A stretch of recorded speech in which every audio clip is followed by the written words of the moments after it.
Oh yes, it's finally happening. I've waited for it. It's 2 weeks. In my mind they'll stay. In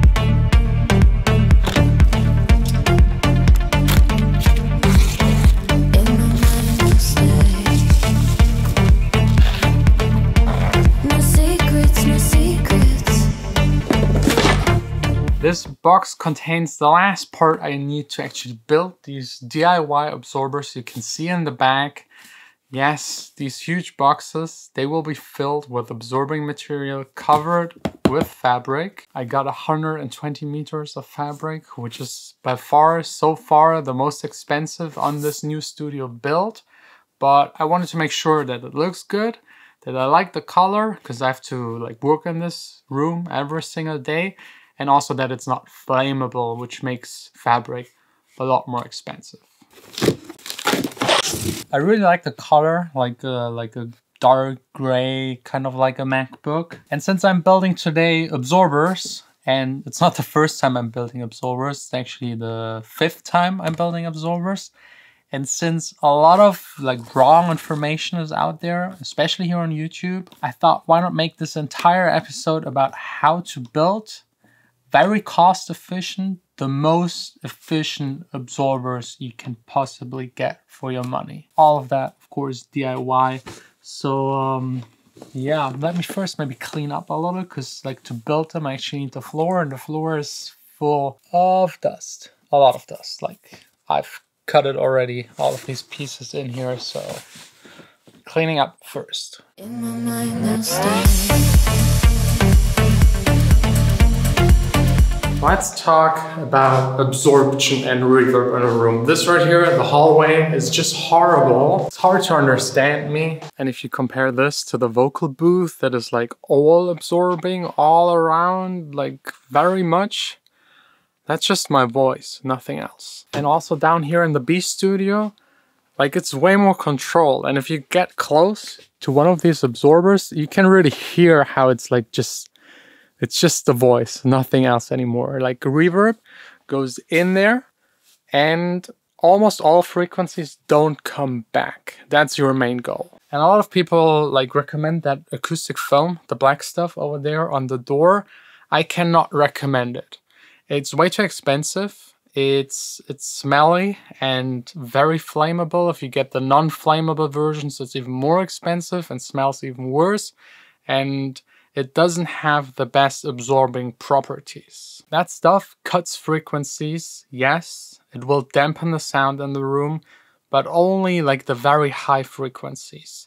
If you just need it for your voice, for just recording voices, you might get away with installing some of these. But if you want to like cover the full frequency range and even cover the lower frequencies, which you need in a studio, in a home theater, you just need to make sure the bass is controlled as well. And the one point that everyone else gets really wrong is the thickness. Unfortunately, we're talking here about like physics, about reverb, about like waves traveling through a room. You need a certain thickness to absorb certain frequencies. I'll link down below, first link in the description, an absorption calculator.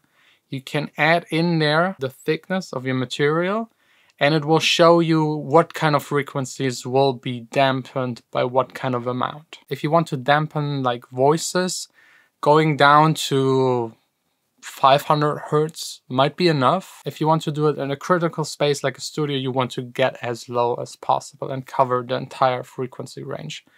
And that's why these absorbers, they're like 25 centimeters thick. I mean, it will take away a lot of space in your room. That's just a fact. The more you want to absorb, the less room you will have. There are no magical materials that will do it in like a very small amount of space. There are some plates that like swing and can do it actually, but they're so expensive, I don't want to even cover that. And they're highly, highly complicated to build yourself, so you have to buy them. Very expensive. And these right there are like the first absorbers I built. There is like a full video, I will also link it down below. These are IKEA bookshelves. So I didn't have to construct anything out of wood. It's just like a bookshelf. You put the absorbing material in there and fabric around it. You staple it in, cover the backside, and you're done. And a lot of people ask me how to build a frame, what kind of material should go in there, and what kind of fabric to pick.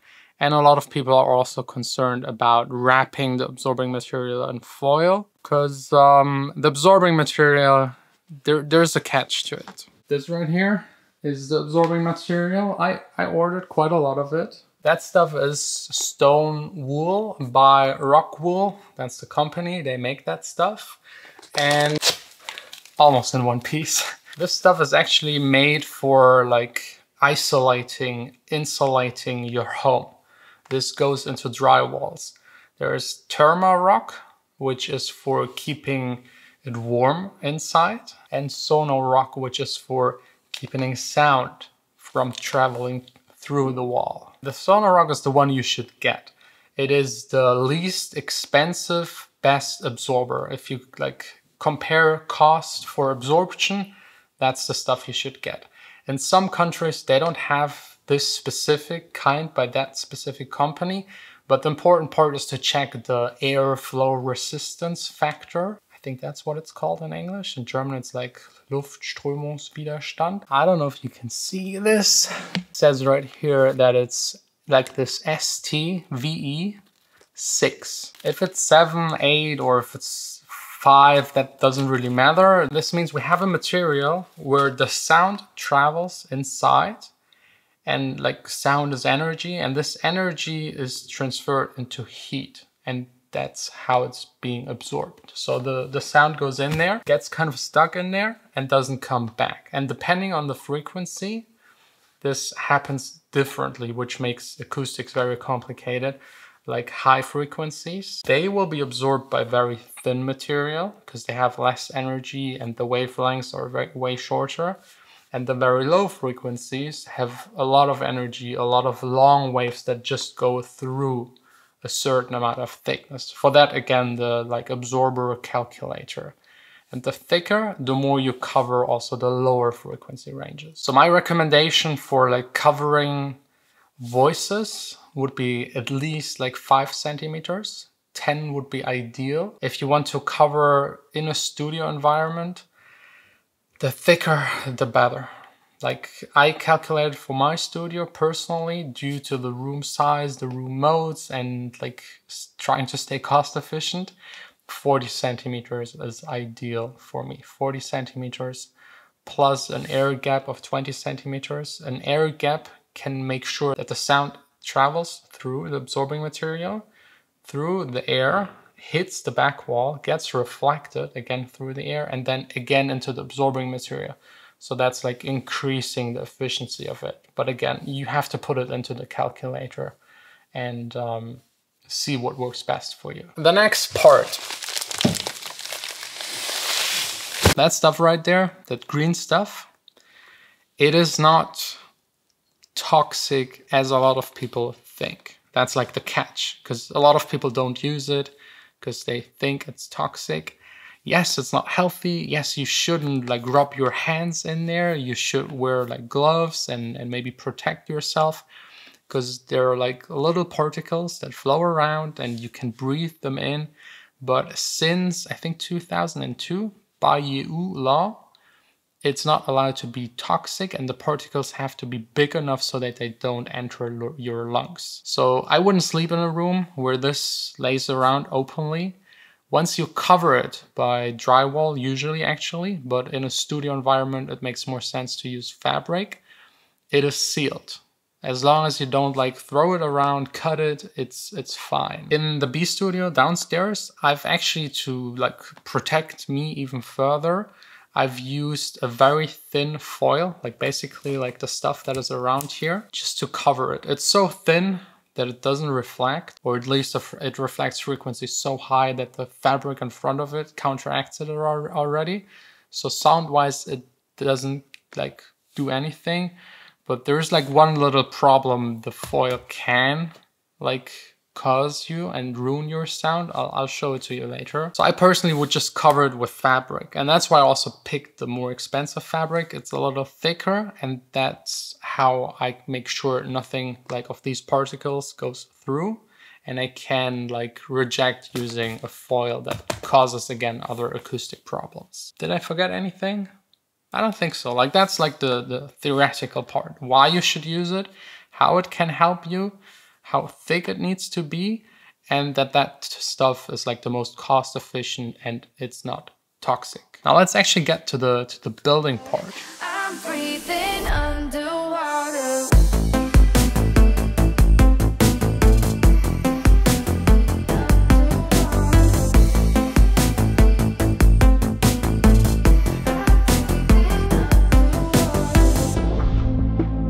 Feel like we could fly tonight, straight into the darkness. Very proud. The first one is ready. It's all done. Took me 40 minutes, which is quite long because I wanted to make it perfect because I don't want to build more of these anymore in my life.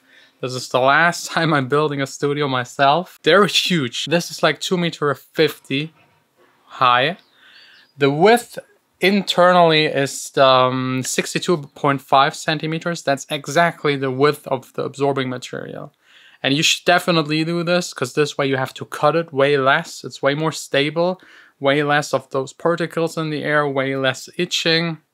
By the way, do you know these guys that give you advice and then don't follow it themselves? Like, for the next one, I'll wear a mask and some gloves. When you pull the fabric, start in the middle on either side and then go to the corners and like pull it, staple it. One of these, really, really important. If you don't own one, I don't own one, just get it from a friend or just like get it at a DIY store for a couple of days.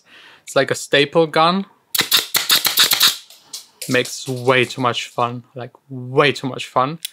It will speed up your process a lot. You could also get like a manual one, but you need a lot more power. Stapling is the way to go. There is no other real method. Don't try to glue it. So you could like pull it around and put another piece of wood on top and then screw it through. But more expensive, takes more time, won't look as good.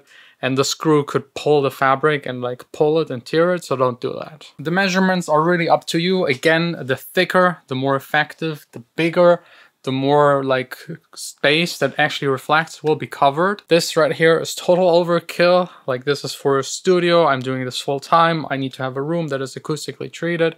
This really depends on your needs. The wood I've used is MDF. That's like a glue together, like it's the same wood glue pressed stuff that is used to build speakers. It is very heavy. It is actually one of the heaviest kinds of woods you could get for building something, but the heavier, the more stable. Like, this is rock solid, and the heavier, the less it will vibrate and swing, so it doesn't resonate. And the fabric, a lot of people ask me what kind of fabric. It doesn't really matter. Like, I know a lot of websites, they say acoustic, like fabric, and it sounds musical and bullshit like that. Just get a fabric that looks nice, feels nice, that is not too expensive, that doesn't burn, that can hold the material. You see, like, this is really, feels really solid. And I love the color. Like, depending on how the light shines on it, it varies from really light gray to really dark gray. And as you know, the entire ceiling will be one LED ceiling. Very bright, so this will hopefully look really, really good. And the back wall is just another piece of wood. You could make it a lot thinner. It's just there to stabilize it. You all know that from like IKEA bookshelves. Like the second you put in the back wall, it's all stable. And that's basically how you build absorbers. Very easy, very straightforward. I think anyone can do it. Most DIY stores will cut the wood for you, like very, very precise. So you just have to screw the sides into each other or maybe glue it, put the fabric around, staple it, put the absorbing material in there, a back wall to stabilize it, and that's it. And then depending on the size and like thickness, if it's like half, like the thickness, half the size, you could even like mount it to the wall and this way cover like the walls where it reflects and make the echo a lot less in your room. If you have a studio, put as much of it in there as you can. I know a lot of people ask me if my room, if I do it overkill like this, won't be too dry at the end, but I'm absolutely not worried about that. Like, covering the very low frequencies is really hard to achieve.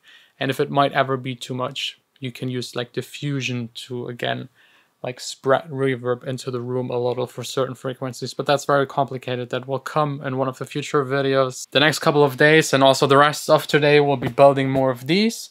If you're interested to see what it looks like, once it's finished. Don't forget to subscribe, like. I'll leave a link down below in the description where you can watch the other videos, planning the studio, building these wood blocks.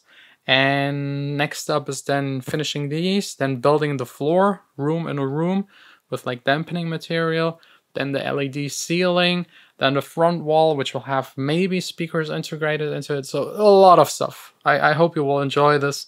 For me, this is like a lifelong dream, building the perfect studio for me.